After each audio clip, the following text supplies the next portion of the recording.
സംസ്ഥാനത്ത് കൊടും ചൂട് ഉയർന്ന സാഹചര്യത്തിൽ ദുരന്ത നിവാരണ അതോറിറ്റിയുടെ യോഗം ചേരുന്നു. മുഖ്യമന്ത്രിയുടെ അധ്യക്ഷതയിലാണ് യോഗം. വിവരങ്ങളുമായി ഷീജ തിരുവനന്തപുരത്ത് നിന്ന് ചേരുകയാണ്. ഷീജ, സംസ്ഥാനത്ത് ചൂട് അതിശക്തമായി തുടരുന്ന സാഹചര്യമാണ്. സൂര്യാഘാതമേറ്റൊക്കെ ആളുകൾ മരണപ്പെടുന്ന തരത്തിലേക്കൊക്കെ കാര്യങ്ങൾ പലയിടങ്ങളിലും പോകുന്നു. നമ്മൾ കഴിഞ്ഞ ദിവസങ്ങളിലൊക്കെ കണ്ടതാണ്. ഇപ്പോൾ ഈ വിഷയത്തിൽ ദുരന്ത നിവാരണ അതോറിറ്റി യോഗം ചേരുന്നു മുഖ്യമന്ത്രിയുടെ അധ്യക്ഷതയിൽ, അല്ലേ? തീർച്ചയായും മനു, സംസ്ഥാനത്ത് ചൂട് അത് കുറയാതെ തുടരുന്ന ഒരു സാഹചര്യമാണ് ഈ ഒരു പശ്ചാത്തലം. ഒപ്പം തന്നെ മനു സൂചിപ്പിച്ചതുപോലെ സൂര്യാഘാതം ഉൾപ്പെടെയുള്ള വിഷയങ്ങൾ നിലനിൽക്കുന്നുണ്ട്. ഈ ഒരു പശ്ചാത്തലത്തിലാണ് ഒരു അടിയന്തര യോഗം ഇപ്പോൾ മുഖ്യമന്ത്രിയുടെ അധ്യക്ഷതയിൽ ചേരുന്നത്. ദുരന്ത നിവാരണ അതോറിറ്റിയുടെ ഈ യോഗത്തിൽ മുഖ്യമന്ത്രിക്ക് പുറമെ മന്ത്രിമാർ അടക്കം പങ്കെടുക്കുന്നുണ്ട്. ഏതായാലും സംസ്ഥാനത്ത് വരും ദിവസങ്ങളിൽ ഈ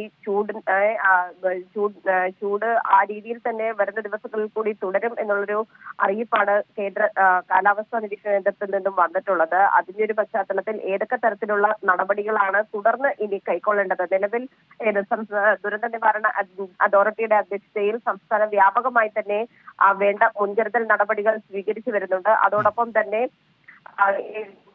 ചൂട് നിലനിൽക്കാൻ ഉൾപ്പെടെയുള്ള ഇടങ്ങളിൽ പ്രത്യേകമായിട്ടുള്ള നടപടികളും കൈക്കൊണ്ട് വരുന്നുണ്ട്. ഇതിനു പുറമെ എന്തൊക്കെ നടപടികൾ കൈക്കൊള്ളണം എന്നതടക്കമുള്ള വിഷയങ്ങൾ ഈ യോഗത്തിൽ ചർച്ചയാകുന്നതായിരിക്കും. അതിന്റെ അടിസ്ഥാനത്തിലായിരിക്കും തുടർ നടപടികളും കൈക്കൊള്ളുക.